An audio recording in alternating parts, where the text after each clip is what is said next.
My product uses conventions when looking at the fact that it includes a brief history of the food, whether it was American or Hispanic. Each dish has its own part in the article, whether it is the photo where it is in or the text provided for it. The main idea with the spread was to keep everything about the food and how mouth-watering it is. I would like the consumer to read my spread and get hungry or even inspired. It challenges conventions when looking at the format of my spread. As I previously stated, the article keeps the focus on those foods, but in its own way. It has a different format than the regular old food magazine, especially when comparing my magazine content to a bigger food publisher, such as Food and Wine or Food Network. I have all of the foods I want to display at one part of the page, and the actual text that goes correspondingly with the dish would be in a different part of the page alongside the other text for the other dishes. My product represents the Hispanic culture well, with an entire page dedicated to one of the most famous dishes from the Cuban Hispanic cuisine, moro. I feel that dish can perfectly represent the subculture of Cubans, since there is not a single one who wouldn't eat their abuelas, which is grandma in Spanish, moro. Furthermore, I do dedicate a page to the classic American cuisines presented at the classic Thanksgiving table.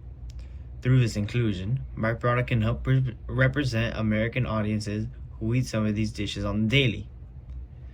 Overall, my product is conventional in some ways, unconventional in others, and represents many social groups such as Cuban Hispanics and Americans across the USA.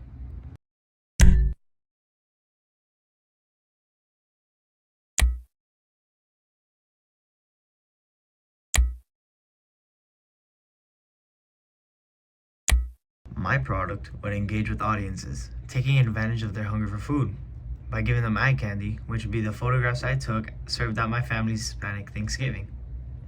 With the eye-catching photos, I'd successfully grab a potential customer's attention and make them purchase my product to delve a little bit more into Thanksgiving foods. My product can be distributed a great many ways to get out into the world and gain popularity among customers. Firstly, there is the electronic option. There are many websites who would pay for my product and the rights to be able to display it on their website to sell an electronic copy to those interested. Furthermore, I can make a website myself by making my own domain and start putting up advertisements for my product to skyrocket clicks and purchases. Additionally, there is the physical copy option. Any company can see my product after I start to send it to the top food magazine publishers. I will be rejected a great many times, sure, but eventually there will be a publisher who would gladly pay for and publish my product. Through this, my product will have been successfully published for the general public to view and be captivated by. Both methods achieve the goal of having my product being distributed as a real media text.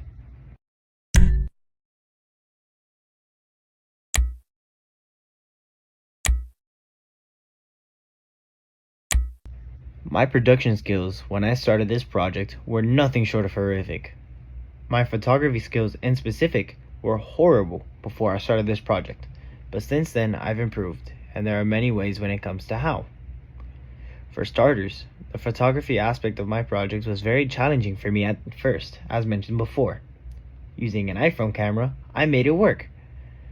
While not being the highest quality, it still managed to take the pictures needed for my spread, and helped portray the deliciousness of the food offered at my family's Thanksgiving.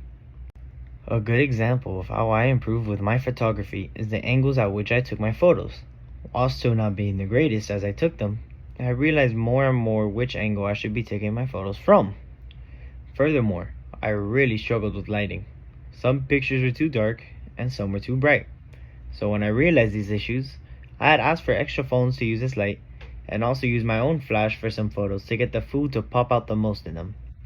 I also used my phone to fix the brightness and shadows that were off-put in some videos. Also, my ability to make everything look nice was assisted by and approved upon by my aunts, who were preparing all of the food and helped with my presentation of the food in the photos. YouTube was also a massive help, as I relied on it to teach me the basics on how to take better looking photos, and how to make the food pop out of the screen as the reader read through them.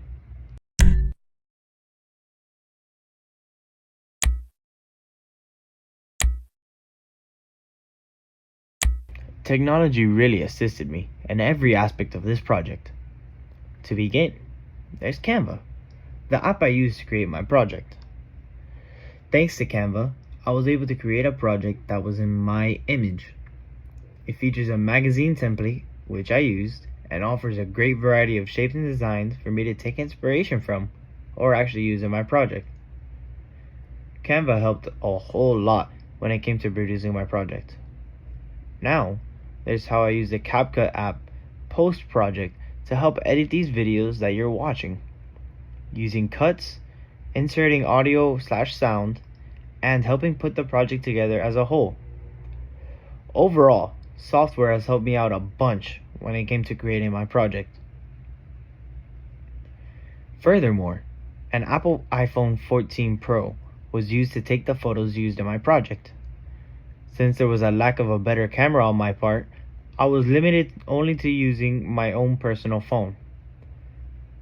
Additionally, I also used the Photos app to edit the photos used in my project. Whether it came to me making the brightness higher or lowering contrast, the Photos app did it all and helped me finalize photography. Then there was the usage of my iPad.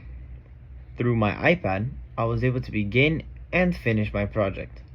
I also finished editing whatever photos needed it, and I was also able to access Canva to even begin my project.